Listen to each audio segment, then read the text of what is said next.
My name is Maureen Junge. I am a learner success manager here at AMI. And I will be handling the first part of the session. We're going to be together for the next 5 or so minutes before I hand it over to the next person. So our agenda today, we'll start with some welcome. I'm also going to introduce a few people, and then we will move to understanding AMI, and then we're going to have what I know all of you are really looking forward to, the panel discussion, and then a Q&A session at the very end. So let me introduce a few people. Let me start with Nick Ombewa, who will be our host for the next 2 or so hours. We also have January Smuley, who is a senior BDM here at AMI Enterprise. And we have Winnie. I know Winnie is not a new person. She's the one who's been interacting with you guys, sending invites, having this discussion with you in preparation for this panel discussion. And like I said, my name is Maureen Junge. I am a learner success manager here at AMI. So I want to set some ground rules. Allow me to call them ground rules so that we have a seamless discussion and everything just flows seamlessly. Kindly set your mobile phones to silent in case you will be unmuting, or in case you need to speak or you want to speak, so that we have one meeting. Use the chat box for general questions and interactions with other attendees. Leave the Q&A box for the very end, where we're going to be having the Q&A session. The session, as you guys have just heard, is being recorded. We will share the recording with you afterwards. And for those who were unfortunately not able to join, we can share this recording with them for them to get, all the juicy things that we're going to discuss. We encourage active participation. This is a discussion. It's not a one-way conversation. It's not a one-way kind of thing. It is a discussion. So please feel free to participate, feel free to ask questions, feel free to answer all the questions that are going to be asked. Now, today is Thursday. Where I am currently, it's in the afternoon. It's 2:14 in the afternoon. I know some of us are either very exhausted from the week. You're already so tired. And I know some of you are also very, very excited at the fact that this is Thursday and the weekend is just around the corner. So I want us to do something very, very, very, very brief, but something that's very light. In the next slides, we have a few. I know this game might not be new to majority of you. I want us to use the chat box, or if you can unmute and choose how you're feeling. How are you feeling this Thursday afternoon, this Thursday morning, this Thursday evening, depending on where you're listening in from? How are you feeling?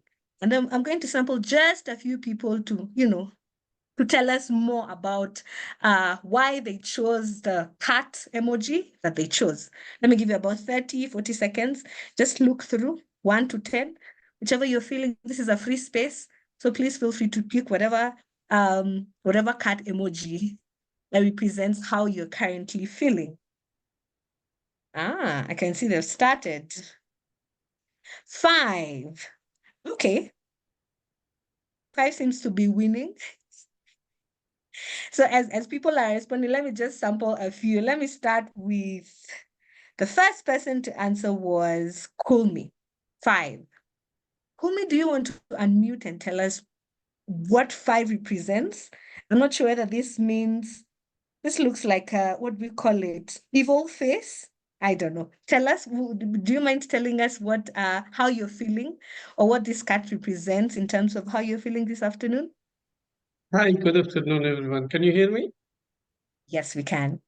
Yes, because giving energy, smile face, I believe that this webinar give a nice energy and feel happy. Therefore, I share 5. Okay, so from your POV, 5 stands for, being in a happy face. You're feeling happy. Yes. Okay, all right. I'm glad to hear that you're happy. At least we have, most people. I'm really glad to hear that you're happy this afternoon. Let's see, Ruby 1. Do you want to unmute and tell us, is that hungry? Are you tired? Are you sleepy? How are you feeling? What does that cat emoji represent? Cat picture represent?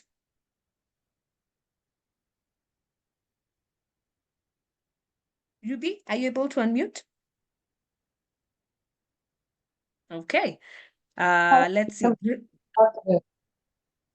Hi, Can you Ruby. hear me? Yes, Hi, we good can. afternoon. Good I'm feeling afternoon. exhausted. The week has been quite busy, so I'm Uh-huh. feeling exhausted. You're feeling exhausted. Yeah. Oh, sorry to hear that. The good thing is that this is Thursday afternoon, so you just have Friday and then Saturday you can sleep and relax all day. But thank you Exactly. very much for sharing. Okay. Let me sample one last person. Oh, I see Josh. Josh Simiyu. 9. I bet this means angry, but I love to hear. How are you feeling, Josh?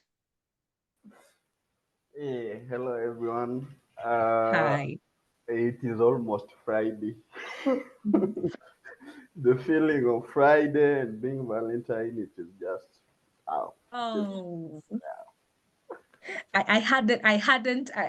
the fact that tomorrow is Valentine's hadn't even registered in my mind. So you're angry because tomorrow is Valentine's Day and it yes, comes with a lot of pressure? and not literally pressure. It is Friday, Mhm. a long It's week of Friday. work. Yeah, Okay. Your feelings are valid. I hope that something will happen that will make this feeling of anger sort of dissipate. But thank you for sharing. Let me sample just one person, just one more. I see Robert. Robert 3. What is happening? How are you feeling, Robert? Hello. Hi. Uh, yeah, I chose three because I'm curious and so much expecting a lot from this training. Okay, all right. No pressure at all to the panelists, no pressure at all to the host. But as you guys can hear, Robert is expecting a lot. And I know that you guys are going to deliver. Let me close it at that. Thank you very much for everyone who has indulged me on the chats. And now let me move this over. Let me hand this over to Januaris. Januaris, over to you. Thank you so much, Maureen. And hi, everyone. Salut, Oi, Hola, Alpha, Niaje, and to the people who are excited for Valentine's Day, happy Valentine's in advance. As you can see, AMI is keeping up with the theme for Valentine's. So as we continue with this webinar, let's keep sharing in the chat box. I have one question. So if you've ever interacted with any AMI program, just share on the chat box which program it was and which company you're from. That would be really, really fantastic. So Nick, let's go. Let's start. Let me introduce AMI and what we do at AMI. So AMI, or African Management Institute, has been Africa's trusted business and workplace learning partner for the last 10 years. We've trained over 50,000 people across 39 countries. Our approach has earned us a net promoter score of 83 plus, which is a testament of what we do at AMI. So meaning learners don't just come to complete programs, they enjoy what they do and they see real results. We've worked with over 300 companies, and you can see some of them on the screen. In terms of our presence, we have offices in Kenya, Rwanda, South Africa, Ethiopia, Uganda, Nigeria, as well as Senegal, which looks after our Francophone market. So going to the next slide. How many of you have ever attended a training program and then instantly you forget what you've learned in maybe a day or a week? Yeah, if that's you, you're not alone. We've seen that the traditional workplace learning solution is broken, and it is broken because it focuses a lot on theoretical knowledge, the lecture-based learning solution, which shows that up to 95% of the people who go through this training program forget what they've learned, which means that it doesn't translate into actual performance in the workplace. Only 27% of employees feel that the traditional workplace learning solution prepares them for their work, and only 23% of the metrics that we get in the traditional learning programs are actually measurable. So meaning that there is a breakage somewhere. So clearly we can see that traditional training isn't working, but there's a better way. And the better way is what we approach at AMI. We believe that learning is not just an event, but it is a journey. So where the traditional learning gives you at, we take you through a journey of learning. We give you tools that will help you start doing what you're learning. You start seeing performance through our on-the-job learning, and then you see growth. And at the end of our training program, we usually see skilled, thriving people and individuals. And how do we do this? We implement what we call the 70-20-10 rule in our training program. And this is how it looks like. So first, on the platform, we give you supported and personalized learning journeys. And these are video-based courses on the AMI platform. AMI has over 80 video-based courses, which are supported by what we call downloadable tools. And what is a tool? A tool is a framework that helps learners on the AMI programs to translate what they're learning in the real world. I'll give you an example. We have a communication course that is supported by a communication tool. This communication tool helps you as a learner to structure your message effectively for the people who are taking your message, whether verbally or written, do what you want them to do. And with that, we have two phases of how that tool can help you. The first phase is the scenario based. So we have different scenarios where you need to communicate. You can be requesting for something, you can be looking for feedback, or you can be reporting for something. And then the second item you look at when it comes to communication is your tone and your body language. So today we're going to experience a tool, and it's part of our early Valentine's gift to everyone. And it's called the Agile Talent Navigator tool. This is going to help you understand how tools work at AMI and how we've been able to translate this action learning based methodology into something that works. We have over 3,000 tools on the AMI platform, and just as a testament of how good our tools are, last year in our impact report, we reported up to 10 million tools have been downloaded on the AMI platform since our inception. The second aspect of our training looks at live learning sessions. Our live learning sessions are facilitator-led, who are experts in their industries.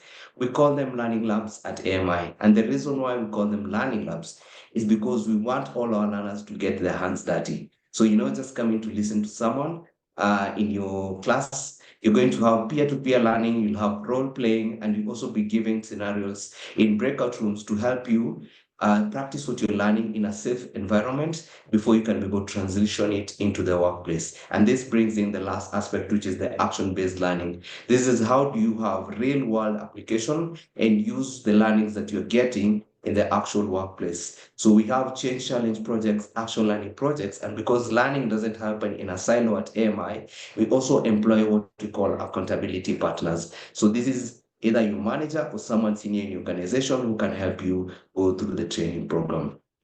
So we believe that when learning is engaging, applied, and reinforced, it is remembered and you to be used on the job. And these are the results for that.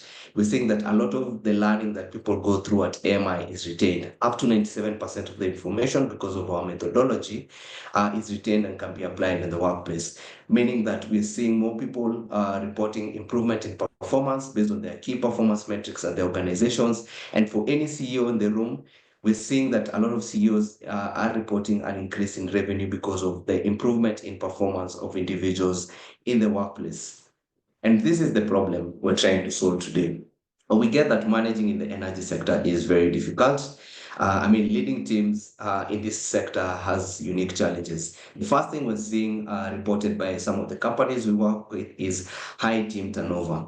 And we've seen reports say that it takes between 6 to 8 months for a company to replace someone who leaves with a new joiner and for that joiner to get up to speed.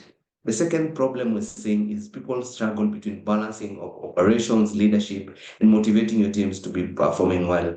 And in this, again, in this sector, which is very competitive, there's pressure to meet your KPIs because there's very many new companies coming up, it's competition all the time. So it's up to you and your team to ensure that you're keeping up and you're at the top of your game.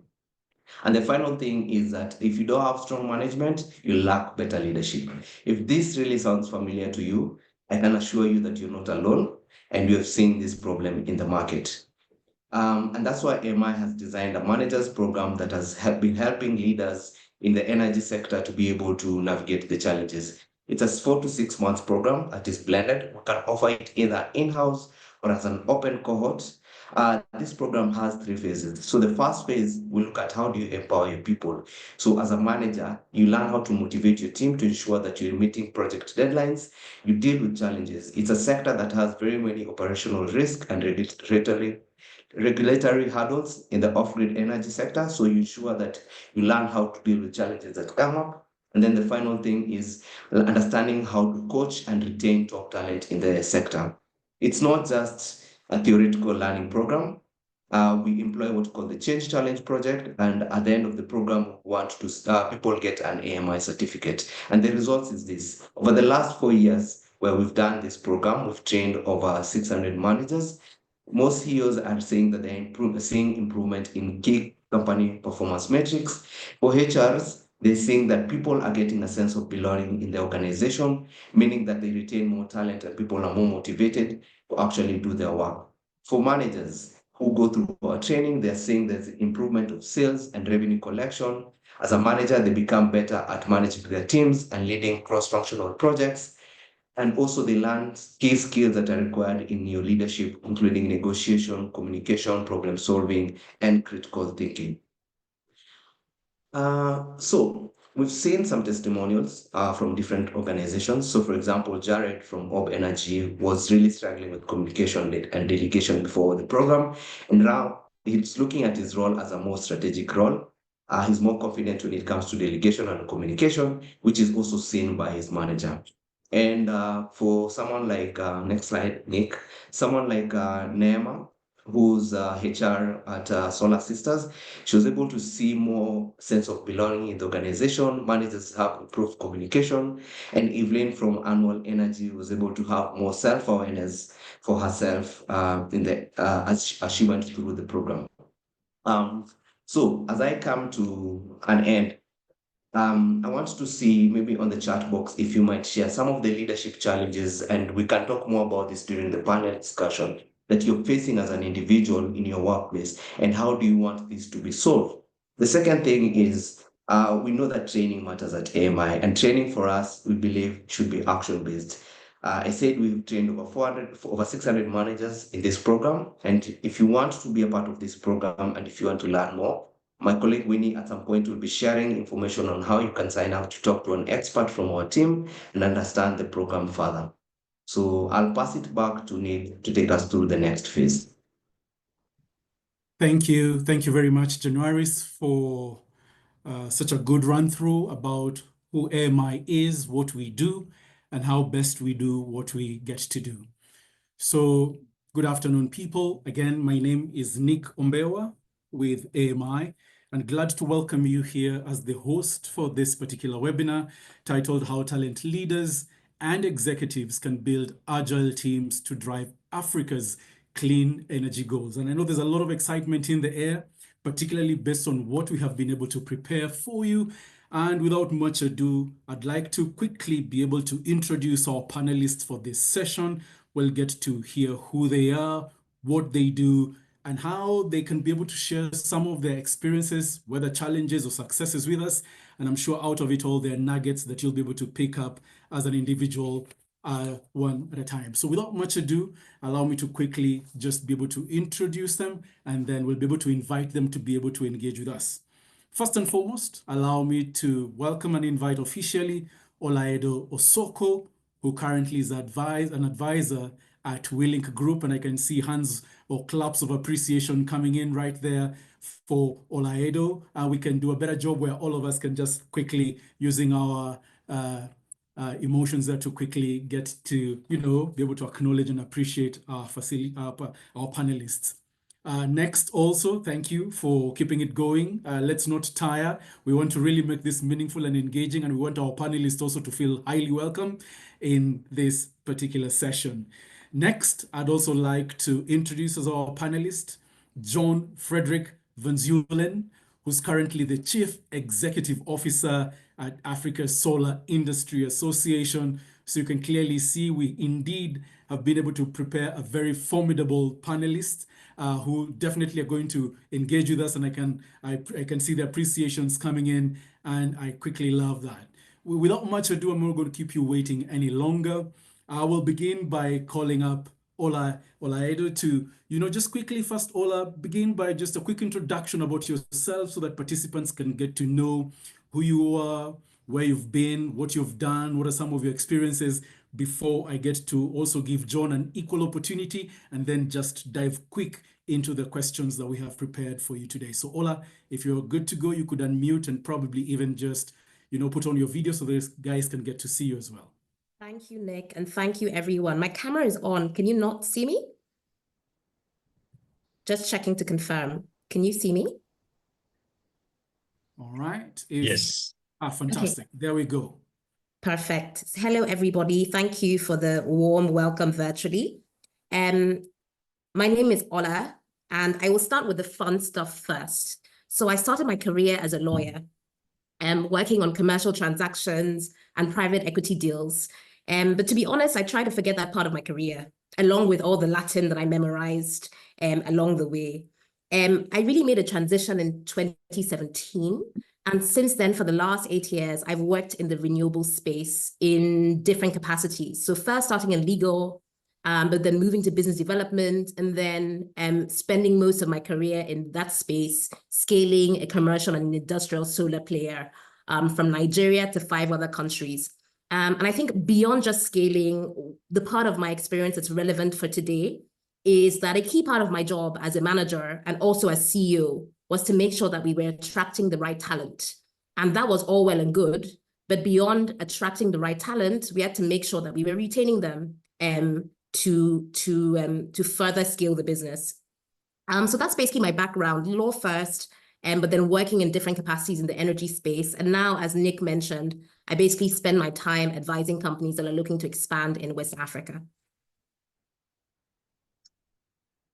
All right, thank you, and very well done, very well said, Ola. We appreciate you and are really glad to have you as one of our panelists today. I'm sure participants, if not all of them, definitely will want to be able to engage with you and glean from your expertise and even experiences. Thank you very much again.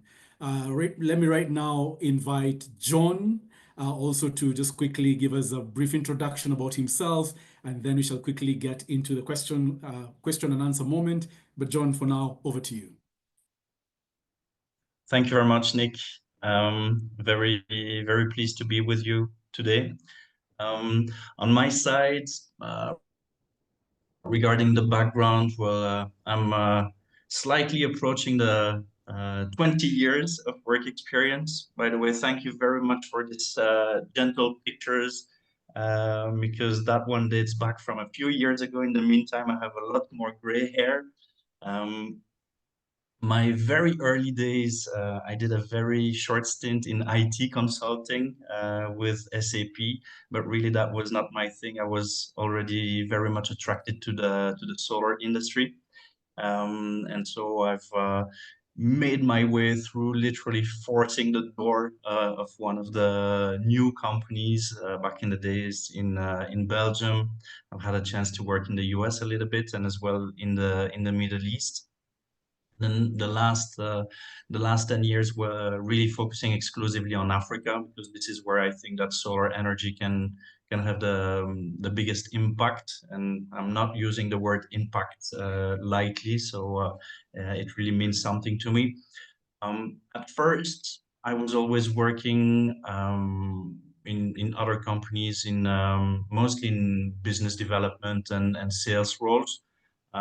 Which is close to my personality, but these roles, depending on the size of the company, very often we end up being lone wolves, being sent out to clients trying to seal deals. And so during that time, I never really had a chance to develop my managerial skills. However, now for the last 5 years, I've founded Avsia, created this company from scratch. And yeah, I've had a chance to build and lead and try to inspire the team, sometimes with success, sometimes with less success. But from a personal perspective, I find it probably the most exciting thing I've done professionally, and I'm looking forward to it.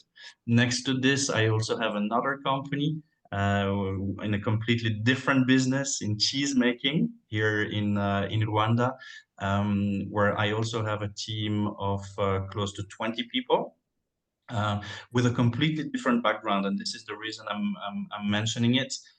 With ABSIA, the team is composed more of university-educated team members, while at the farm, we are mostly working with villagers, most of them not having gone to school at all, many of them not speaking English, not speaking French. And so this just adds to the pleasure and to the challenge as well of managing the team. But all in all, this is happening very smoothly, and it's a great joy to be leading those teams. All right, thank you and welcome, John. I'm telling you, our panelists today, we're starting with Ola all the way from law to now finally in the energy sector. John as well, having done quite a bit and now mixing it or combining it with farming. And we can see clearly how, therefore, we have got quite a vast, should I call it, composition of experience in there, whether you're leading a formal team or a team that has not had that formal kind of knowledge or learning. What then does that mean? And I think, therefore, ladies and gentlemen, I would quickly want to bring Ola up for our first question. As we do this question and answer session, of course, with the panelists, I'm sure somewhere down the line, something will quickly want to jump at you.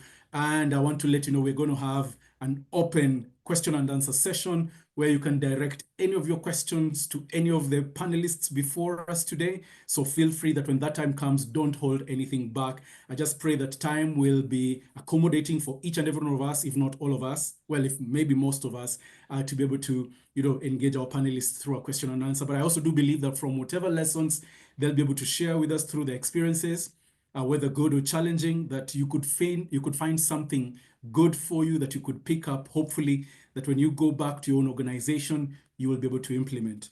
So Ola, based on your experience, this is the first question to you. With the frequent shifts that we've seen, particularly within energy policies and some of the challenges around regulation, what are some of the actionable insights, that you can share for talent leaders with a view to empower managers so that they can foster a culture of innovation and adaptability within their teams? Thanks for the question, Nick. I love the word innovation, and I think everybody likes the sound of innovation. But the thing is, though, if innovation were a forest, I think as people, we generally tend to look at the trees because they're grand and they look nice and they're the external reflection of something that's happening within in the roots, right? But when I think about innovation, I think actually it's not really about the trees, but it's about the roots. And the roots in this sense is culture. I think for talent leaders to foster a culture of innovation, they need to be focusing on small and daily actions that can create the right environment for innovation to thrive. And I think there are two main things. The first is around fostering that environment. And key to that is actually creating a culture where, as a manager, you listen. Yeah, there's a problem on the table, you're sitting with a team. The natural instinct is to perhaps speak. But the challenge with speaking first is that you anchor people and then there's a bias and nobody wants to look like they're going against you as a manager. So I think creating a culture where there's weight on other people's voices and weight on other people's ideas before yours. And I think it needs to also be clear that people have the freedom and the safety to ideate. So if we're sitting in a conference room talking about a project, I shouldn't be afraid of sounding stupid. Because if we say that the outcome is to get the best ideas, then it needs to be clear that every idea is welcome and every idea will be thought through before we reach a decision. Yeah, so let people have freedom and autonomy to think. And this is something I really struggled with. I'm very expressive. So when I'm unhappy, you see it on my face. But the challenge with that is if people can see your immediate emotion and you don't control your feedback, there's a tendency for people to feel judged. Right? So create an environment where people can speak and people are not put off by your facial expressions and people are okay with the idea that they can fail. I think that's very important. And the other thing beyond that is once you create that environment of ideation, going a step further to take action.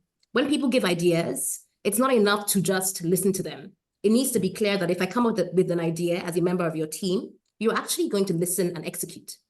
And I think in addition to that, it needs to be clear that if innovation is important, you also reward innovative ideas and innovative people. I mean, I think creating that culture and including a reward system practically can be a little certificate, or when we have weekly calls as teams, just repeating that actually, this person did this last week. I really appreciate it. This is in line with the kind of innovation we're looking to see. Let people feel seen and supported. And I think those are the two main anchors behind fostering innovation. All right. Thank you very much, Ola. John, almost hinging on that piece based on what Ola has said, aligning team behaviors is one of those very key fundamentals that any business would want to engage in terms of just making sure that things are properly aligned. Now, research indicates that misalignment between team members or team behaviors and strategic goals is a major barrier to success. Now, what measures have you found effective for leaders to ensure that every team member is engaged and is working cohesively towards advancing Africa's clean energy initiatives? Big question. I don't know if I've found solutions yet, but we are definitely trying to put several things in place which are working for us. Right. And before explaining the truth is we're every day, every week, we're testing new things. We keep the things that work, and then we reject the things that don't work. In our case, what we've done is clearly identifying the teams and the key activities that we have within Avsia. This is a normal thing. This is a very common thing to say for a well-established company, but you have to imagine ourselves in the context of a startup. We started from scratch. We had everything to create. And I had an idea of where I wanted to go, but any entrepreneur listening to this call today knows that the road is not always straight and many ideas come up. So in the beginning, I made the mistake of asking everybody to work on every single new idea that I had, approximately like 5 per day. And that was completely losing the team. And so now I've come to a situation where we have clearly identified the key activities that we have, and there is one person in charge for delivering this with or without team members working for them. So this is for the day-to-day activities, the well-identified activities, and this hierarchy is a bit old school, but honestly, it helps. It helps make things transparent and clear for everybody. And then on regular basis, but this is through general meetings and discussions between the team, we try to create a platform for speaking and for everybody to share some ideas, because we do need to read a lot. We do need to, we're in the information business, so we are in touch with many people every week. We read many reports, many articles, and inevitably some things pop up and not everybody is able to catching those interesting novelties and innovations.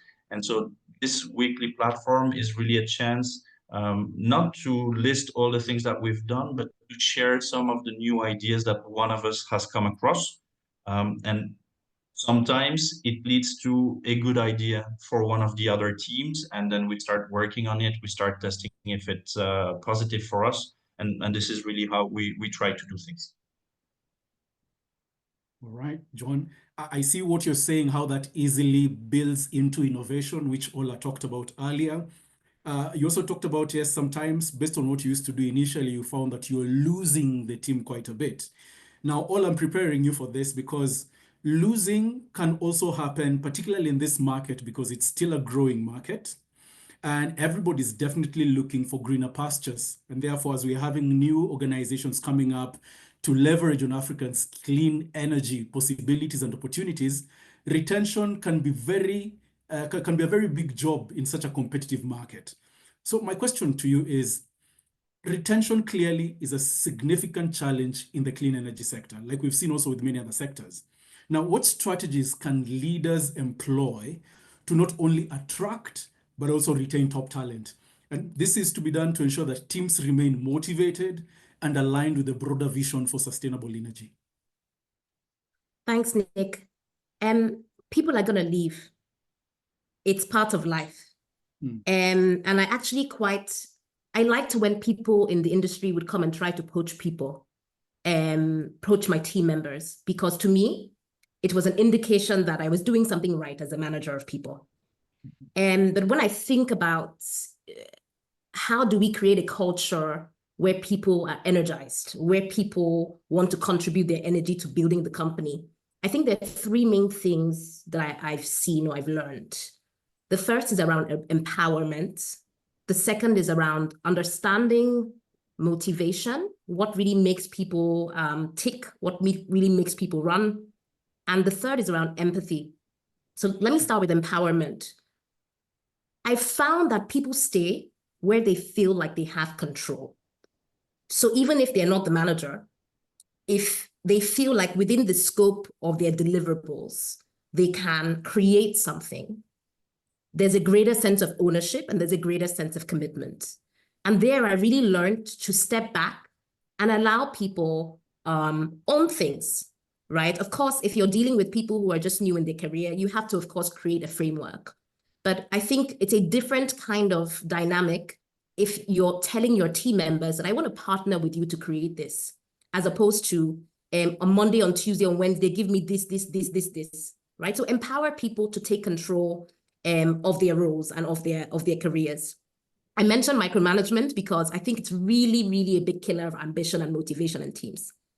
The second thing around motivation, I think it's important to ask people, actually, what can I do to make you stay? But maybe if you ask it like that, depending on the culture, I'm Nigerian, so in my experience, people will say, more money. So maybe don't ask that that directly. And maybe another kind of question could be, I'd like to find out what excites you about coming to work, right? Are there other challenges perhaps that could be interesting for you in the next 6 months to 1 year that could make your work life more meaningful, right? So understanding what are the things that make people take, because sometimes it's quite simple. I've heard things where I thought, this doesn't even cost the business that much money, but it's the thoughts that makes people feel like they're part of something bigger. So actually just asking people, what is it you're looking for in a workplace and a career? And the last is really empathy.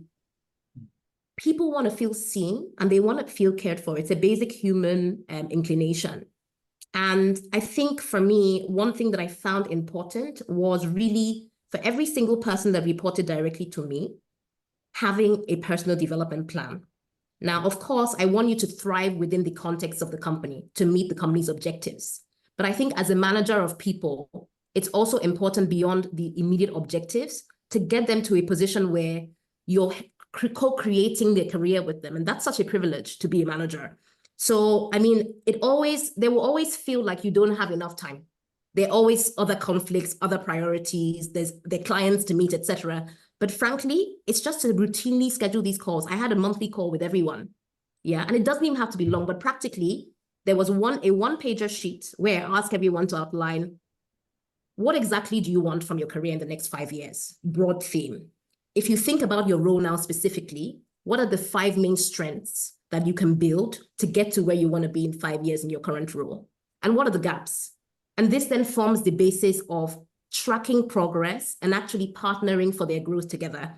And in just showing this empathy, I think it's also 2 ways. I also found it was helpful to be vulnerable. Hey, I think this is a gap you have, but also this is a gap that I have. Can you also hold me accountable?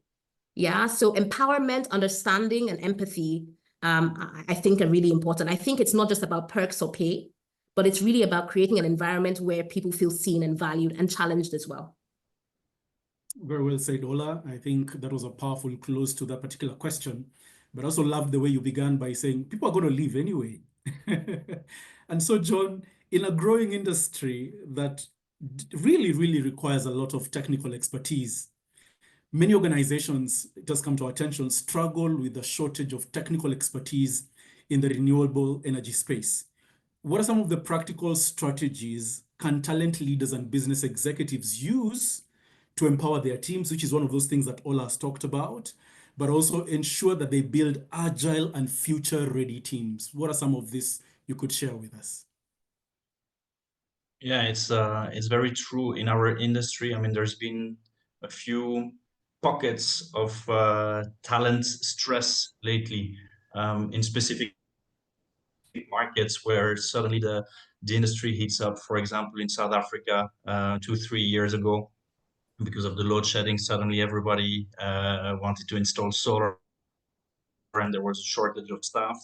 Zambia is experiencing a little bit the same right now. We see those challenges popping up. But this is really like market driven. Suddenly there is a big demand, and everybody's very busy. And then at the same time, there is also like a lot of innovation.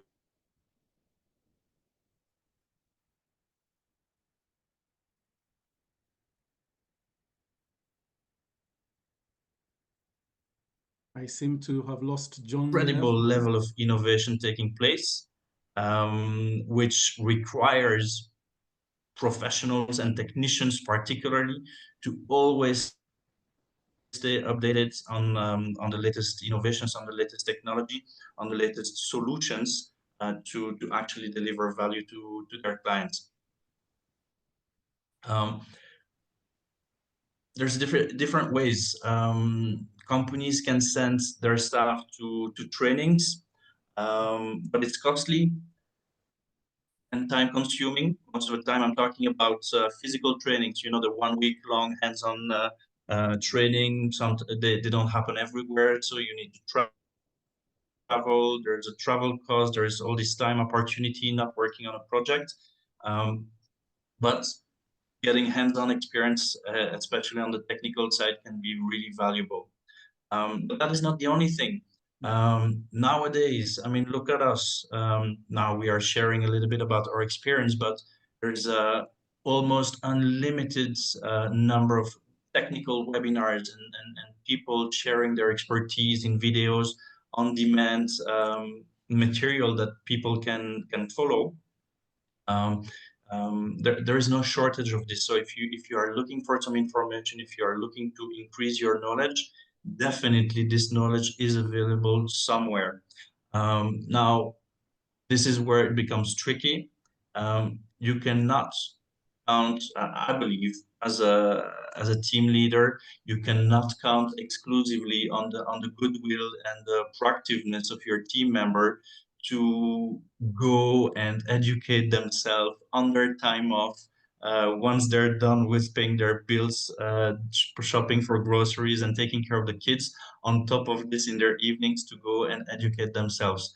In our team, for example, part of the working time is to actually listen to webinars, is to watch videos, is to read reports, because I want my team to be as educated as possible about our industry. And yes, sometimes you spend 1 hour, 2 hours reading a report, and ultimately there is no major takeaway from it. But you might have lost some useful knowledge if you have not gone through it. In our case, we don't do too much technical research, but the same concept applies to a company specialized in installing solar projects. My advice, whenever possible and whenever the schedules are not too busy, is to really allocate some time to for people to be free. Sometimes suggesting some interesting webinar, interesting content to go through, and then debrief later. Yeah, that would be my best suggestion. There's great content out there. Yeah, sure. Thanks a lot, John. Different ways, different approaches, different methodologies for what gets to work for you.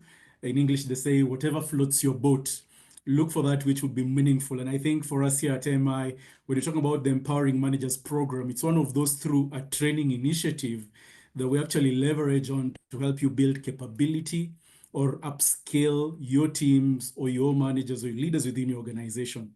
I know, John, you talked about, yes, training sometimes can be costly, take a lot of time, you know, but yes, we are always looking at seeing how we can be able to leverage and partner with you. Now, picking off that training component and coming back to Ola, who initially had also talked about, working with your teams to give them the sense of autonomy, get to understand what are their motivations, where they want to go, come up with personal development plans. Ola, many young professionals are facing a steep learning curve within the renewable energy sector. What are, based on your experience again, over and above what may have been mentioned before, what are some of the innovative approaches you think HR leaders can adopt to bridge the experience gap, and be able to sustainably build the next generation of leaders in Africa's clean energy revolution? Thanks for the question, Nick. So in 2017, when I joined the industry, when we would put out job posts, we would not get female applicants. The men were qualified, but it was concerning that we had qualified men and no female applicants. And I say this because it became really clear to us that we needed to deliberately engineer opportunities at an earlier stage. And so that meant, for example, going to universities and going earlier on to develop the pipeline of talent that we needed before we needed it, right? So we reached out to about 5 universities practically, and we asked them, this is what we would like to start. We would love to talk to your engineering societies. We would love to talk to other people you think could be interested in working with us. And we would like them to start some training programs. Because in doing so, you already build the skill set that you need. Yeah, so imagine just taking, even if you're a company of like 30, let's say every year you're training 5 people. And that's actually low cost. It's an internship, and you're preparing a future asset for your company. So that was one thing, developing the talent pipeline before you need it. And the other thing in terms of people that are already in your workforce that I found helpful was take people out of their comfort zones. So if somebody, for example, joins as a member of the design team, let them spend some time in sales. Let them spend some time in operation and maintenance. This on the surface can seem disruptive to the business because you're pulling people out of straight, clear-cut lines. But in reality, what I found is actually in exposing people to different aspects of the business, it's better, they're able to better understand the full ecosystem and make better informed choices.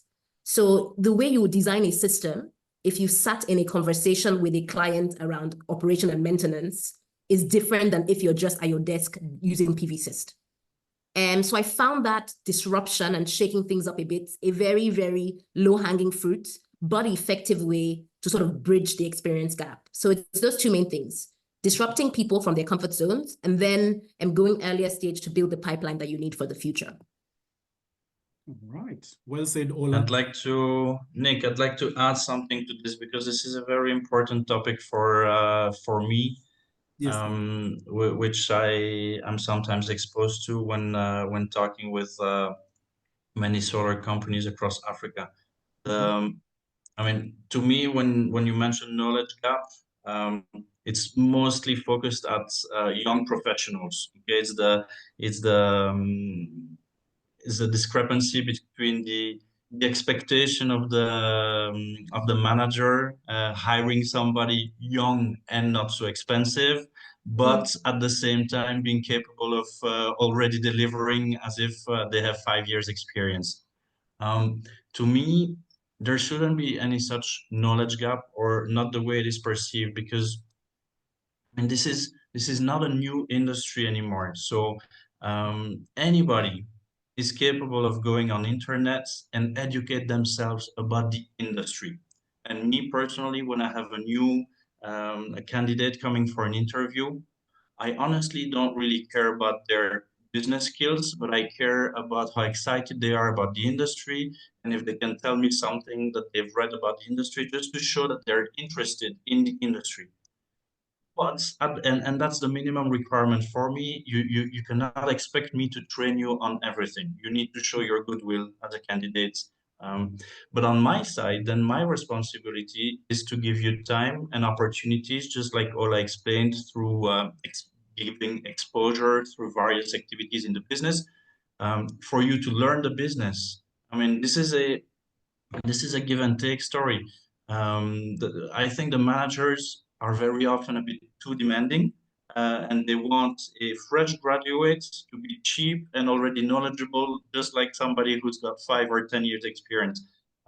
They will learn fast, but give them that chance, give them the exposure, and select them properly based on their motivation and not on their existing knowledge, because they have no existing knowledge yet.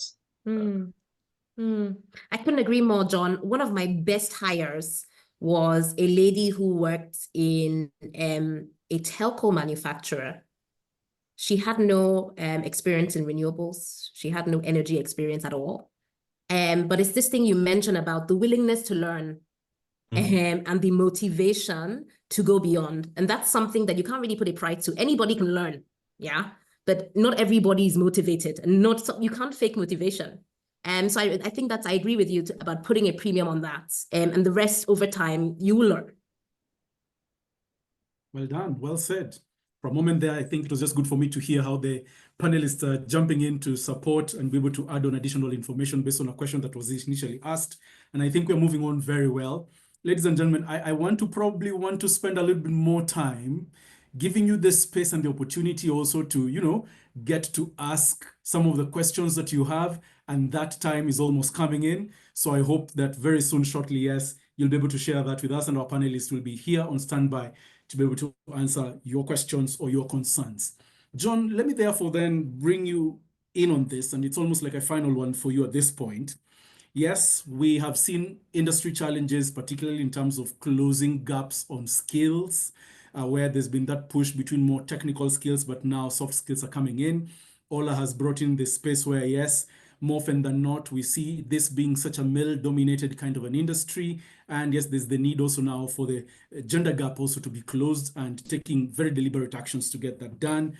But we also have other gaps that we may need to close, and these are probably touching on resource constraints. And we're looking at them both from a financial perspective as a resource, and resource could also just be cash to, be able to invest and grow and expand the business, because we also know some of the equipment required to drive renewable energy growth or clean energy growth may look expensive on the long run, but we know, in the short run, but we know in the long run, they actually pay themselves out very clearly. So given the challenges of securing long-term financing for renewable energy projects, how can leaders collaborate with finance teams or organizations to help build resilient, innovative teams to thrive even under some of these resource constraints that we see encumbering us? What would you say to that?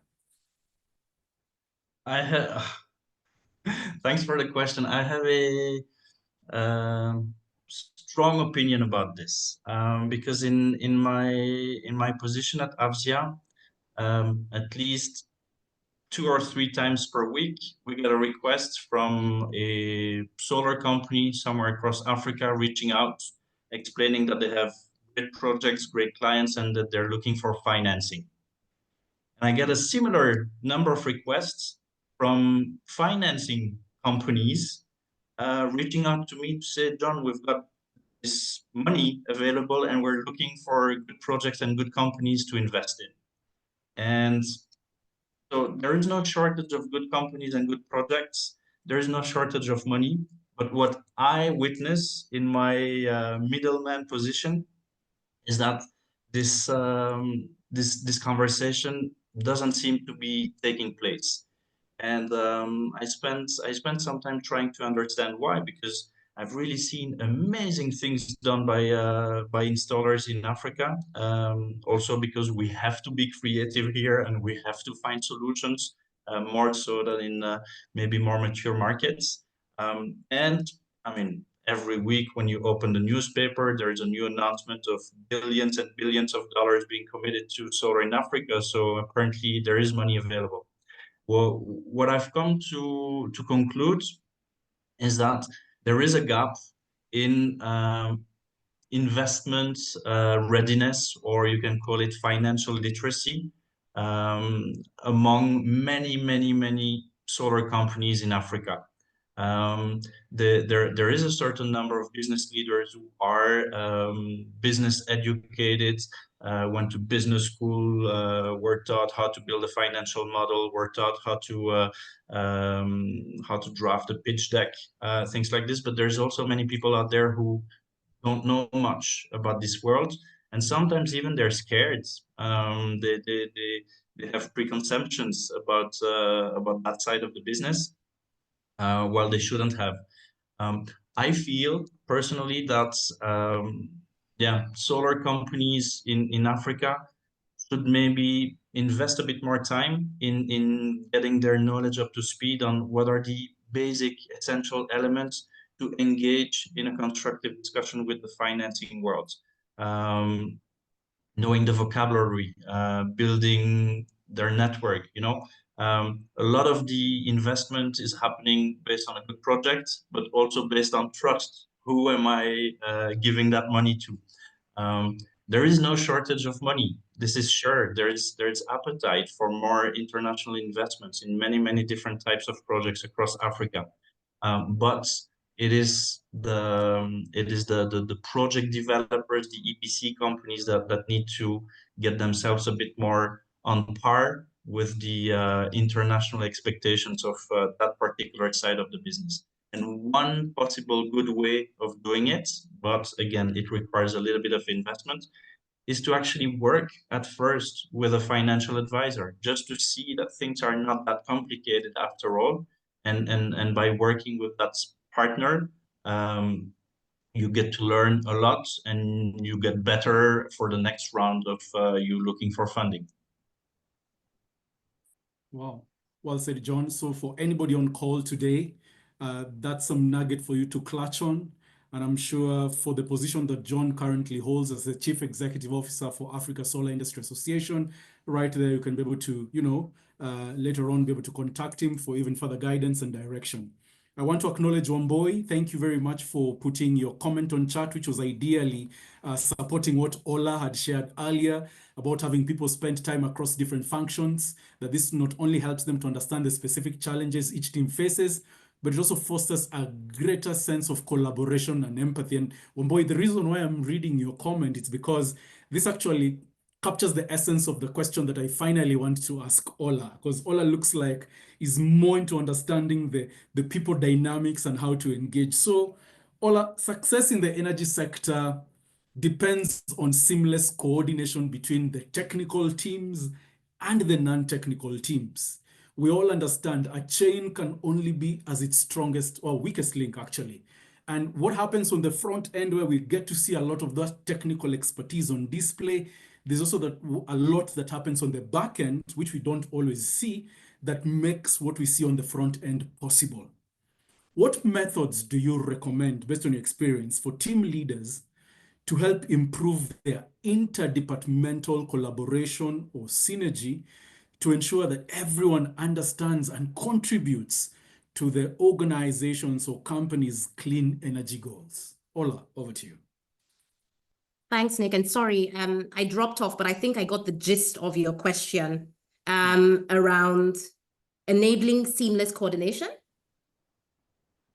Yes. Okay. Seamless coordination, particularly between the technical teams that are more or less on the forefront or on the front line, and the other supporting teams that are more or less on the back end that we rarely get to see yet. Their role and function is what makes what happens on the forefront with the technical teams possible. Okay. I think from my side, I make three main points. The first is around quality time. And that's something that's very much discussed in personal circles, but not necessarily at work. I think people work better together when they know each other beyond job titles.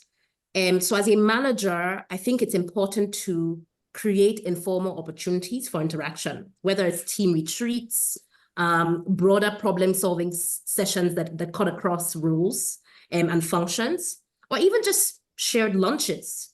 But the idea is really to focus on building trust and breaking silos, so the company doesn't function as an us versus them. In terms of quality time, the only time you reach out to somebody in a different function is to give them instructions. Yeah, I think unless they're in the army or in the military, there's less willingness to act and willingness to be committed to an end result. So that's the first thing, invest quality time. The second thing I would say is to encourage real dialogue. There's a tendency for people, particularly where they have a different orientation and conditioning, to talk at each other instead of really listening. So I think instead of just pushing out information, there needs to be cultures where people actually consider different perspectives and where the other person and the other team is coming from. So if you're in sales, for example, and your focus is on generating more revenue, you need to understand perhaps that the people who are designing these solar systems are perhaps thinking about, well, how can I make sure that I'm not oversizing the system? And so maybe production is not curtailed, right? So sometimes, they're different, people are coming from different perspectives, and just understanding where the other person is coming from and having real conversations, not just talking at each other, is helpful. And the last thing I would say is around making sure that the why is clear. Sometimes, particularly if you're working in a business team or technical team and you're dealing with, and vice versa, it can feel like you're speaking a different language. But visions are easier for people to align behind. So I think it's important to always clarify the why, the bigger picture. And beyond just clarifying the why, explaining in practical terms the impact of what you're doing, right? So for example, if I'm trying to get you to prioritize my project, there needs to be a broader vision that gets you enticed. But in the first place, if I don't know what's appealing to you, I can't even sell you a vision that you like.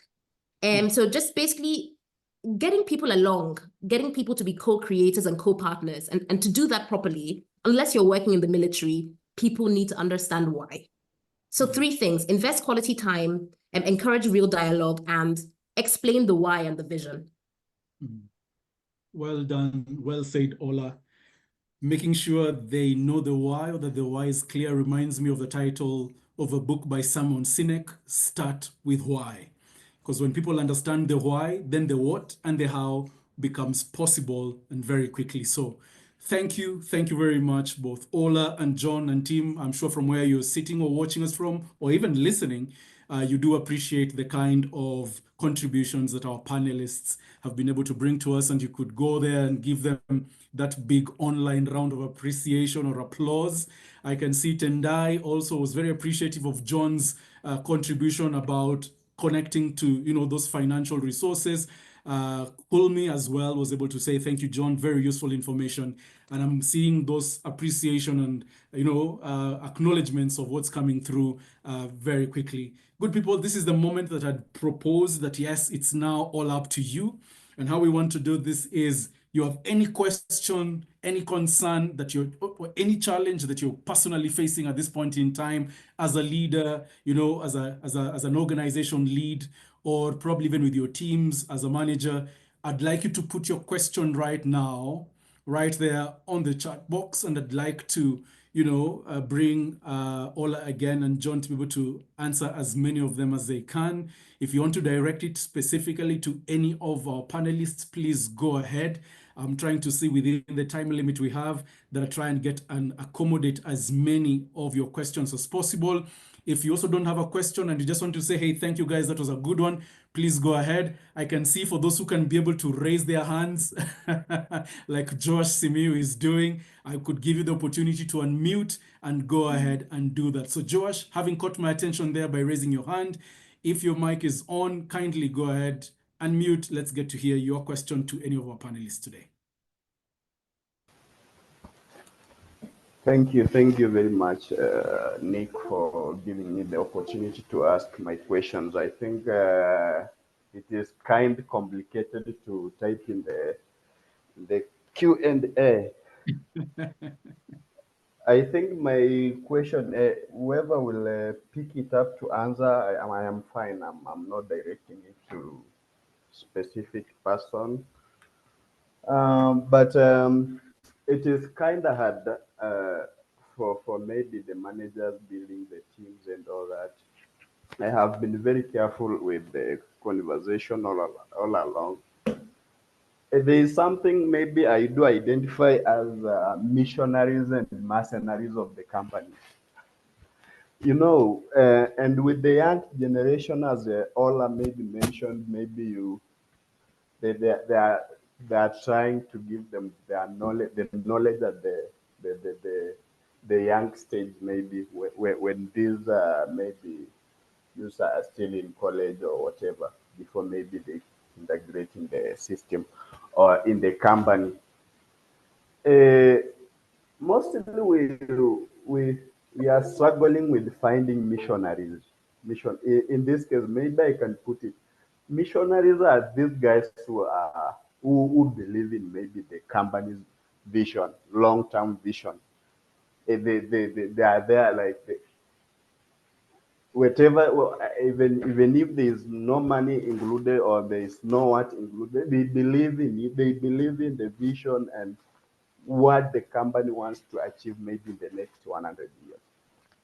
Mercenaries are those guys who doesn't give a fuck what you believe in or they don't give up. As long as you're paying them, they will do the job. So we have very, very, very little maybe missionaries in the company. And one thing, if the mercenaries can't put in the job, maybe the company will collapse. Also, when you don't have missionaries on your team that are building for your future, the company will collapse. I don't know how are you guys maybe bridging the gap between getting the missionaries that will build the company for the future and those who have now to do the work, the work that is supposed to be done at the moment. And then two, uh, I'm one of the youngest generation. Yeah? I'm part of the youngest generation, of course. I'm not even close to 30. So we do get a lot of temptations in the space.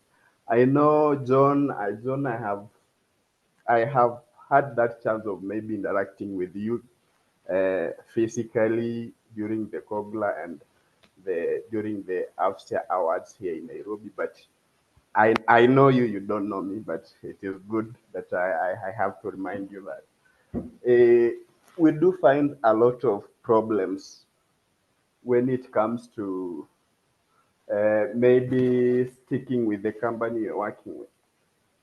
The employers out there are just looking the perfect person for their position, and most of the time we are tempted.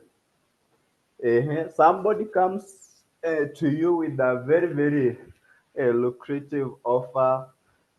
You are the perfect guy for this job and all that and all. So it becomes a challenge. You have trained somebody for maybe 2 years.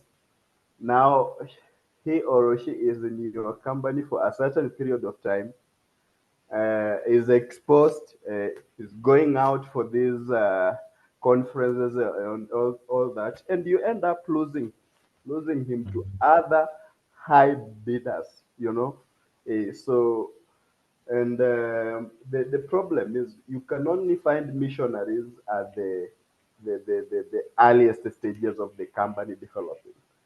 In most developed companies, they don't look at the missionaries. They are looking for the mercenaries, but they have to do the job that is have to be done. Thank you. Thank you. Thank you very much for your question. I can see it's a very loaded one, 2 in 1. I will quickly invite any of our panelists to take it on. And for the rest of the people, I think we want to try and make sure we maintain time and give you space to have as many questions being asked. So let's quickly try and move on with our questions so that it's easier for the panelists to answer as fast as they can. So John or Ola, who would like to take and address the question raised? Ola, please go ahead, because you've already mentioned slightly about this, and I fully agree with you. Yeah, it was a very loaded question and commenter. But I think if I can summarize just to make sure I've understood, it was really around how do you retain people, and how do you manage around finding the right balance in your team and trying to make sure that you don't invest in people and they leave. For me, my first thought in this is, well, actually, what if you don't invest with them and they stay? That's kind of a liability for you. So when I think of training and investment in people, I think it's a responsibility. And people should know that you will be responsible irrespective of the outcome. And you know, people will leave. I think I started by saying that people will leave. I've had colleagues that people have offered them ×4 of what I was paying. Some of them took it. I've had others that were offered ×4 but stayed. I think the underlying thing is know what motivates people. And when people do leave, find out why. Because if it's just a price war, there will always be somebody who can offer more than what you're offering. Right? So I wouldn't optimize to necessarily just pay more to keep people. People need to believe in a broader vision to continue to run. And that brings me to your earlier point around finding the right balance between mercenaries and missionaries. I think that's a judgment call you need to make, right? Based on the specific function that you're looking at and based on the stage of the business. I think in general, you need both, because people who aren't bought into the business, that's also kind of, in my mind, that's a short-term kind of person, because when somebody comes knocking and offers more, they will be out. So I think at every point it's finding the right balance and just reevaluating as you evolve as a business. But John, do you want to add anything? Yes, except that I agree with everything that you've said. But to answer this question about missionaries and mercenaries, yes, of course, ideally, we are looking for people who are driven by the same motivation as us as entrepreneurs, people who need to understand that we live with this company day and night and that our own money is at risk. But by definition, those people are rare. And also, you don't want an entire team of missionaries, because otherwise it becomes an entire mess. It's already messy. It's already messy when there is one guy with too many ideas and too much motivation. So imagine if you have 15 of them. But more seriously, recruitment, there's also a big part of chance. Yes, you do interviews. Yes, you try to feel what the motivations are of people. But you only get to know people really after some period of time. And this is where this passion and this is where this extra effort may start to bloom.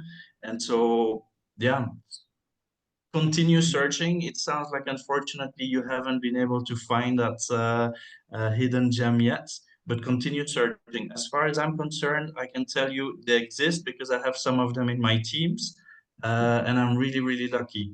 But only a few of them. For the rest, you also need regular delivery, normal people, 9 to 5, if that's what they like, a good balance. Excellent. Thank you, John. I'm coming back to you right now. There are 2 questions. I'm going to read them to you in succession, almost like a double barrel kind of a gun. And then Tendai, I also just want to let you know, I'd seen you raise your hand. I hope you are still ready. I'm going to come to you also to just be able to unmute yourself and speak. But let me hand over this to John. John, there are 2 questions. One is from Robert Kiwanuka, and the other one is from Toyin Yusuf. And this is the question: kindly help me with common problems in leadership, especially in leading sales teams with low performance, and how I can quickly solve these problems and have the best performing team. That is from Robert Kiwanuka. And the second one from Toyin says, who is talking about women in energy, oil, and gas, is working on enhancing supplier diversity in energy industry. What are the most scalable procurement strategies that large renewable energy companies can adopt to increase contracts for women-owned clean energy businesses? John, you could jump in and answer that, but also if Ola feels there's a point or 2 to add on, you're free to also join in. Yes, Ola, I'm definitely going to need your help on these questions. But to the first question, we've already briefly addressed this point of motivation. I think Ola has said it much better than me. I strongly believe in the why as well, to make them understand not everybody has the same understanding of the business as the business owner or the business leader. And so sometimes you need to get them in the right direction and you need to explain them why. This being said, I also strongly believe in money, because money is important for everybody. And especially in a sales team, I believe as a manager, you need to come up with the right commercial incentives. The money is one of the few languages that is spoken and understood by everybody on this planet. And other than that, there's a lot of misunderstandings, but money, we all understand. And yes, I mean, I'm not saying that everything should be driven by money, but I believe, especially to push a sales team in the right direction, that you need to align the incentives with this. Well, And then anything? to the second question, Yes. I have no answer. I don't know. I generally, I mean, and yeah, we've been in touch on this specific topic. Generally, I do believe that yes, there is a lower representation of women in our industry, but there's also a lower representation of men in our industries. I prefer not to look at gender in whatever I do, but I prefer to look at competencies. This is also one of the reasons why in the past we had a special prize at the Agile Awards for women in solar. And my thinking about this grew because I thought, yeah, but isn't it unfair that we give a prize because that person is a woman? I prefer to give that prize to a woman because she's good at what she does. And also because I saw the applications back in the days, and Ola, maybe I'm revealing something to you today, but many of the applications for that category women were actually better than the category for general entrepreneur. But for some reason, they were buried in this in this other category. But so yes, ideally, I would love an industry where there is no discussion about gender. I would love an industry where good professionals just get promoted and pushed forward. I know this is not the reality yet. And apart from being a business leader with an open mind about this and giving equal chances to everybody, I would not know what to recommend really. All right. Thanks, John, for being honest as well and being vulnerable enough that, yeah, if you don't have an answer, you don't have an answer. Ola, I don't know if you have anything you wanted to add to that, because there's one question here on the chat also that's directed to you. So I think probably in the speed of saving time, you will still jump in and respond to what John has probably thrown at you. And as you do that, also combine this with Robert Kiwanuka's question, which is to navigate this complex environment, energy leaders must build agile teams that are capable of adapting, innovating, and delivering results, which I know you'd ideally talked to earlier. But kindly advise on the best I can achieve this. And he's saying maybe John can also supplement that as well. So I think probably Robert is looking for those nuggets of what you can ideally be able to do to build an agile team that's capable of adapting, innovating, and delivering results. And then you can also combine it with what John had given you. So Ola, over to you. Sure. How do you build an agile team that's capable of delivering results? Like John said, there's an element of luck, but I think, the willingness to adapt, to some degree, I think that's innate. And I think this kind of goes to the point we're talking about. You can have a very clear job description around the competencies you want and the deliverables you want to see achieved.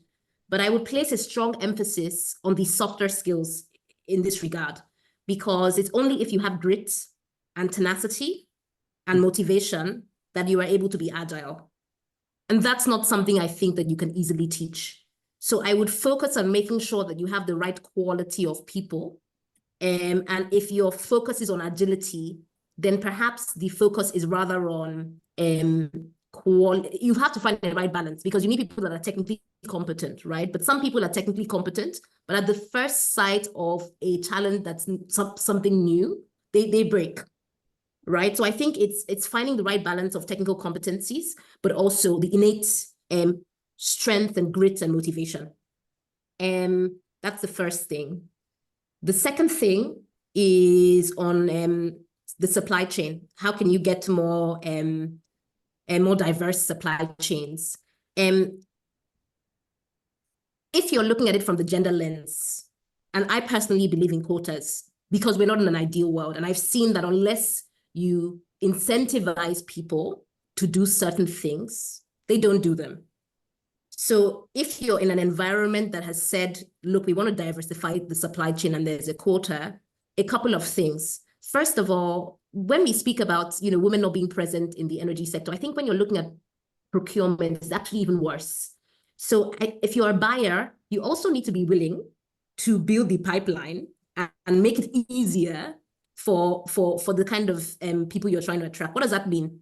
If you find that there are fewer women businesses, and perhaps they have a challenge with access to finance, it means as a buyer, you have to offer more flexible credit terms, right? So it's the idea of, if you want to build a certain kind of environment or a certain kind of ecosystem, you have to be responsible for building the pipeline that enables that ecosystem.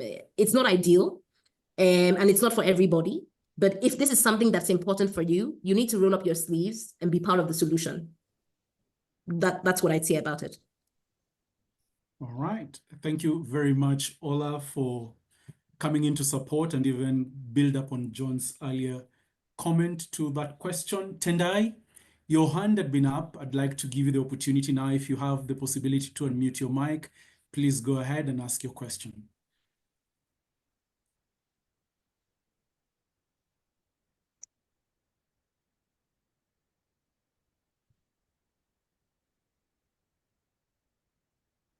Tendai?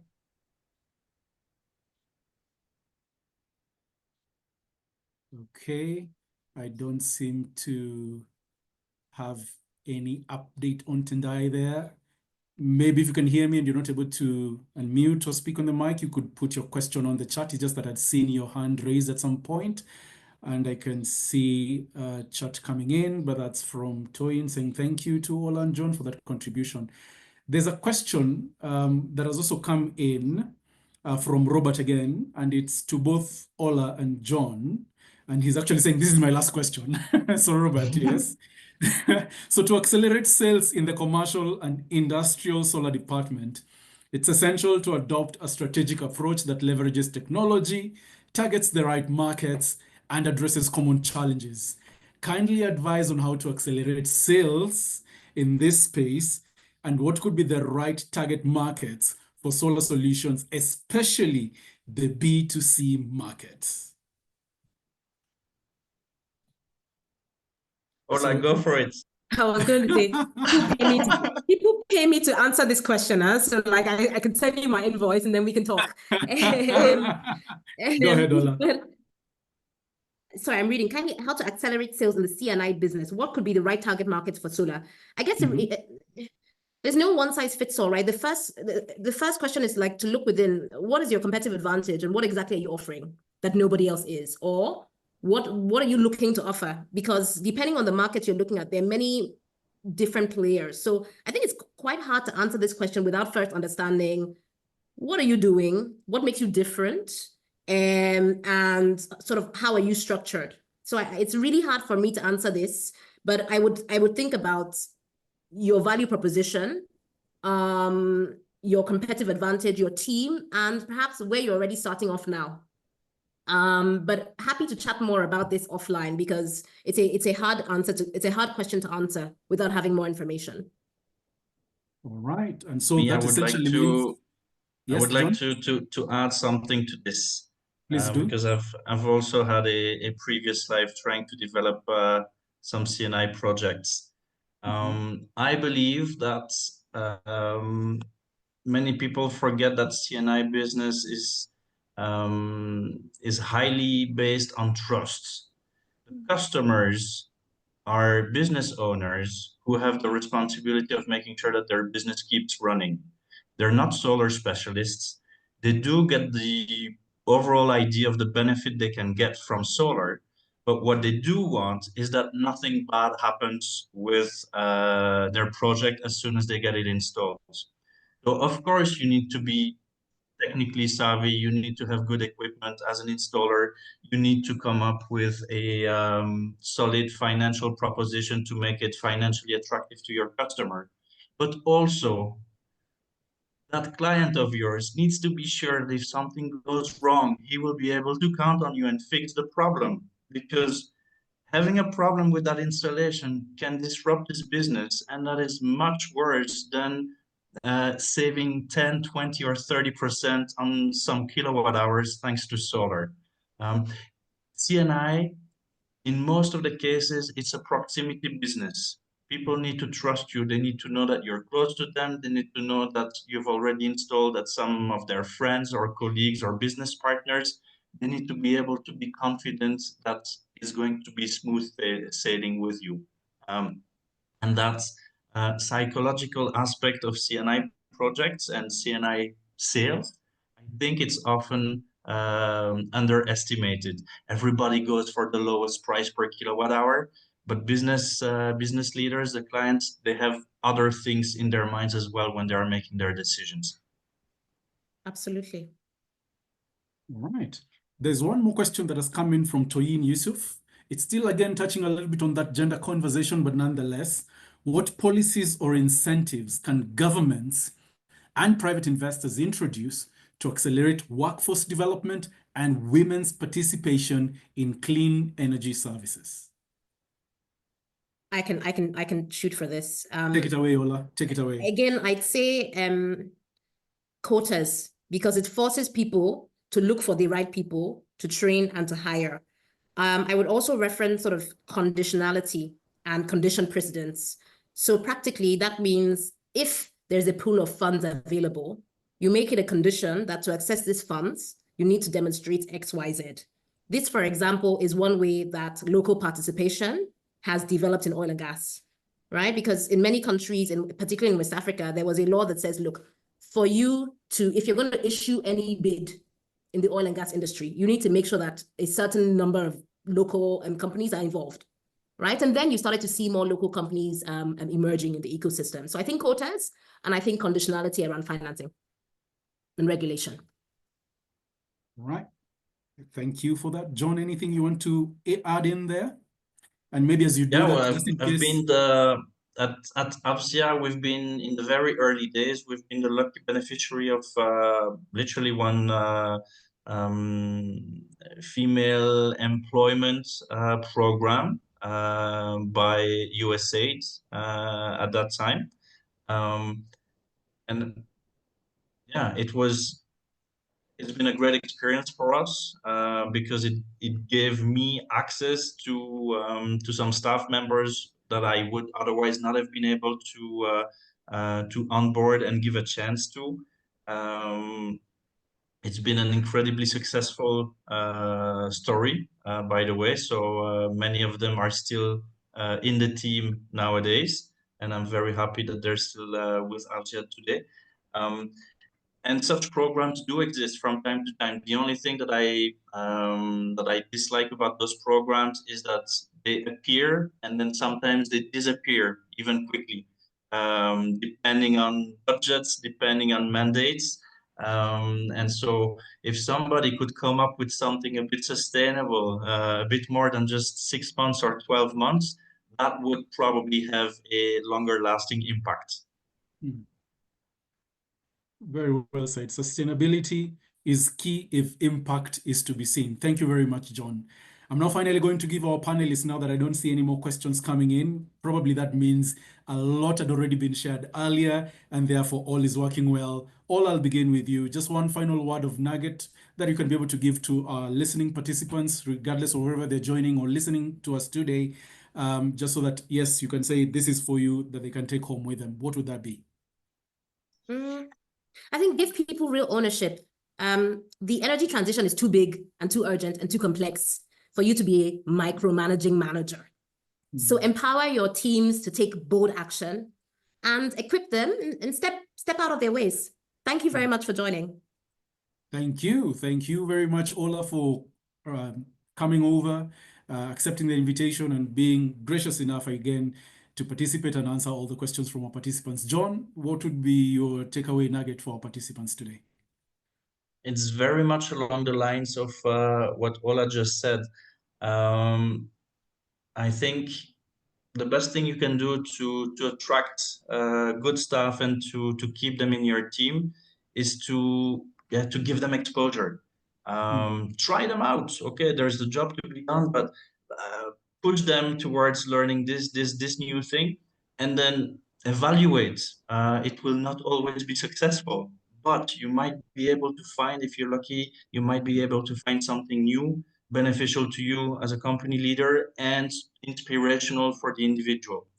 And then the other thing, I'm not paid for saying this, but one great way to push the comfort zone of your staff is to give them a chance to get training, and a good training, again, in our case, has been with AMI.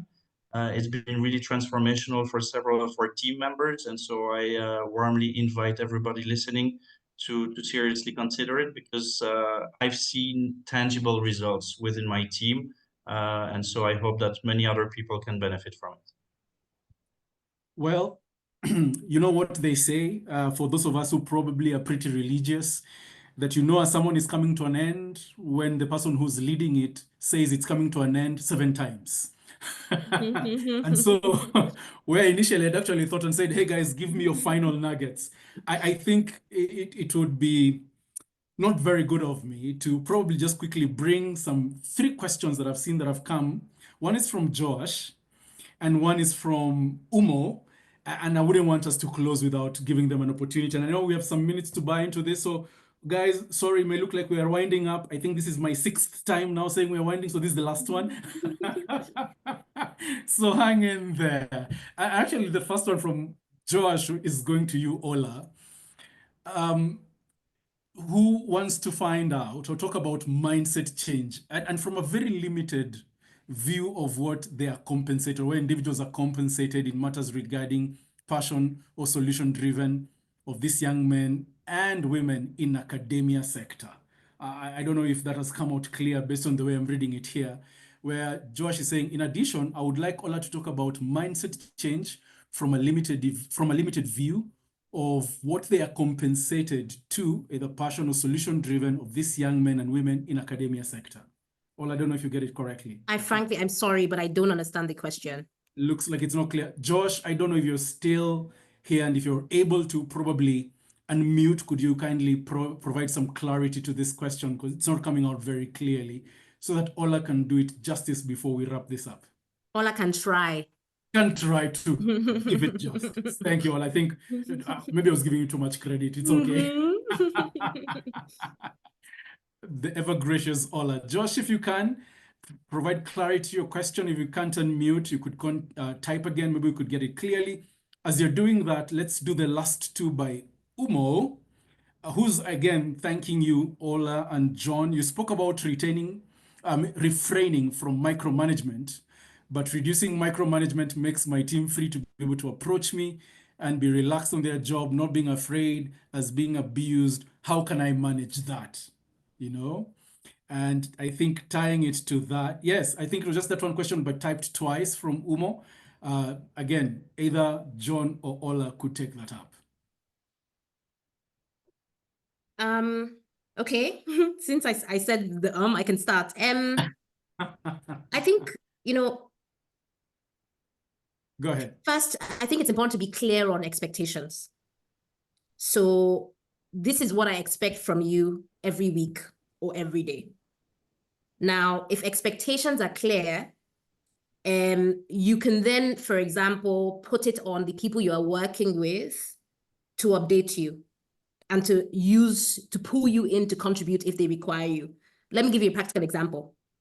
During COVID, when COVID first hit, people started working remotely for the first time. And I was working in a we were all working in challenging times. At the beginning, I tried to continue business as usual, i.e., okay, we'll have our weekly sessions, but it was clear that that wasn't quite working out. Now, what happened was for different teams, we clarified this is the expectation for the week. For example, for sales, let's say, you have to speak to 10 people this week, for example. And so within that, I allowed the sales leaders to tell me, well, to deliver this, what is it that I should expect from them every week? Maybe it's them reaching out to me every Tuesday, and so they schedule it to tell me, or otherwise. But essentially, clarify expectations and give them the opportunity to be the one to tell you how they're going to meet those expectations. So you can give feedback while still allowing them to own the process. And if there are clear timelines and clear expectations, it's harder for people to not do their jobs. And I found that people typically abuse when there's no structure at all and when expectations are not clear. I hope that that clarifies the question. Thank you. And I can see John nodding in agreement there. I think Josh was trying to probably find around this issue about compensation. What do we compensate? Compensation, is it versus passion or solution? I'm still not getting Josh's question. Sorry, Josh. Looks like we may need... I think, there we go. There he is finally. Josh. Go ahead. Sorry for troubling you with my English. So I basically wanted to know I wanted Ola to talk about the mindset change since she's interacting with most students. You know, we are only driven by what we are going to get there, what we are going to be paid. That is what I meant. How are they changing, or how are they shifting the mind from am I going to get to maybe transforming it to maybe what I really want to do, or maybe what can I add on what they have, or what is existing, or what they have in place. Thank you, Josh, for clarifying that. Thank you, Josh. I think I've actually had, particularly with the younger generation. I'm older than I look, by the way, but particularly with the younger generation, I found it to be a bit different. I found that people care more about the what and the why, more than the compensation. Money is important, yeah, to be clear, but I found that at least people that come and I work with, they seem to be more motivated about why. And money is a cherry on the top. But I think if you're struggling with people that have a different kind of mindset from what you want, I think first of all, there's the acceptance that, you know, unless you're in mind control, there's some core mindsets that you can never change. And to some degree, depending on what you're looking to achieve, you don't necessarily need to change people's minds. And this is the point somebody was making earlier about mercenaries versus missionaries, because if somebody's a mercenary and they're working for you, you don't, as long as they're doing a good job, you don't necessarily need to convince them to be missionaries because they're effective, right? So in my experience, I've seen that people actually, particularly the younger generation, they're more passionate. And unless the mindset, unless we're looking at a fundamental misalignment in values, then I don't necessarily feel the need to change mindset per se. But yeah, I'm not sure if that does justice to your question, but that's my view. That's my view. John, do you want to add anything? Yeah, I think it's fair for people to be looking to earn money. This is completely fine, and like you're saying, like it depends on the personality. But I would advise Josh and everybody else to be really listening and attentive to the personalities of the team member. Your job is to get the best out of every member of your team.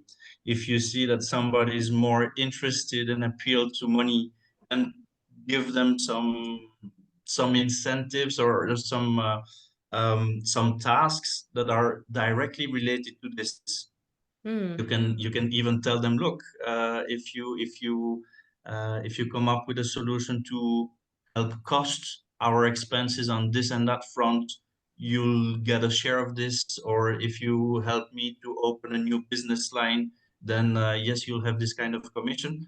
This will speak inevitably to somebody who's attracted to money. But like Ola said, there's not only people interested exclusively in money. There's a lot of different personalities and a lot of people looking for purpose in what they are doing. Also, don't underestimate this. Good working environment, freedom to test new things and to develop new ideas is also very much appreciated by a lot of people. But this is rarely something that is spoken out on Monday morning when everybody gets to work. So you need to give them a platform for them to express this to you. Fantastic. Very well said. Again, to Ola and John, can't appreciate you enough. And keep the love flowing, good people. I mean, spending some extra time just to listen to these nuggets of wisdom in and of itself is a good thing. And yes, coming almost to the top of the hour, almost hitting that time where we're supposed to say thank you for having attended this session. Allow me as your host also to say thank you for giving me the space and time to engage with our panelists and with you as well. And so before we get to finally wrap up, allow me to invite one more of my colleagues just to come in and speak briefly to us, even as we get to close this webinar. And I hope it's been meaningful. I hope it's been knowledgeable in terms of you picking up things that you can go ahead and practically apply. And I don't think the connection ends now when the webinar ends. There's lots more ways you can reach out to us. There's lots more ways we can connect one with another, and the opportunities that have been presented. Clearly, if you look at the chat function there, there's some links that are being put up. And let me invite Malin to come in, who will just be able to let us know a few things before we finally get to close this session. So Malin, I'm inviting you even as you come to conclude this session for us. What an enlightening session. I feel like I've learned Yes. so much about the energy sector, and this is what it is about, learning. How do you get to know how you can improve the way you're managing your teams? I've seen so many people talking about how do I micromanage without people going over and above me, forgetting that I'm their manager. And that is where exactly AMI comes in. We have a course, it's called Empowering Managers Program. It's focused on empowering managers in the clean energy sector. And how we go about this is once you go through the course, trust me, all of the things you have highlighted there, you will know how to do them. And I'm speaking from experience because I've gone through this course as well. Although that course is called a Management Development Program. And I want to share why this is really just good for you. Number one, you have a special discount. The Managers Development Program is $750. Because we've partnered with UCAID, you now can get the Empowering Managers Program from $250. Can you imagine that?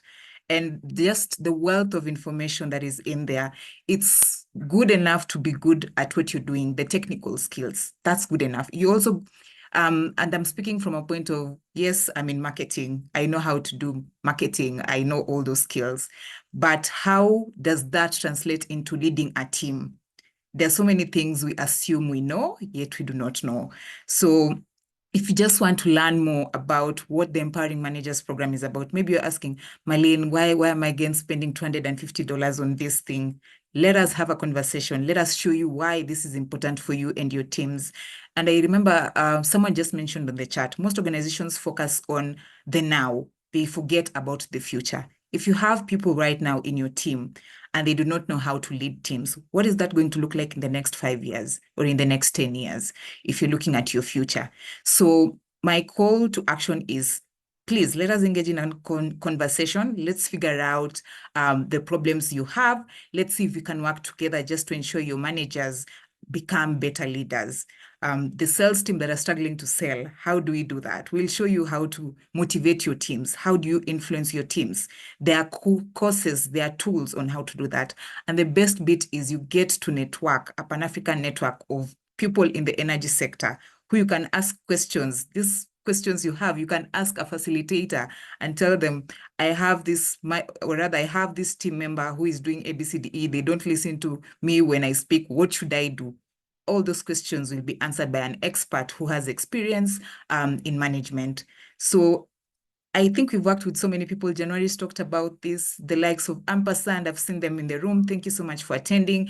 If you want to know what AFCIA is doing to stay ahead, this is your chance. And we're not asking you to commit right now. No, just let us speak. Let us see what this is going to look like. You can easily scan the QR code that's appearing right now on your screen or click on the link. The simplest option, send us an email, workplace@africanmanagers.com, and you can have a conversation about how we can move 2025. We can move it from where it is right now to the next best clean energy company in Africa. So thank you so much for joining us. I'll just hand it over back to Nick to close the session.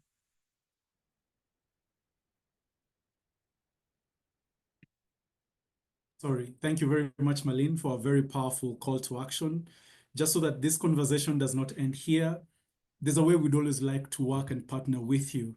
And I think one of the ways we do that, and initially January had talked about this, the way our courses are lumped up together with practical and meaningful tools, because maybe you could be here and you're wondering, goodness, no, where do I even begin in terms of whether it's auditing the skills of my team, knowing where they are at, probably looking at more the softer side of things in terms of soft skills or soft leadership skills.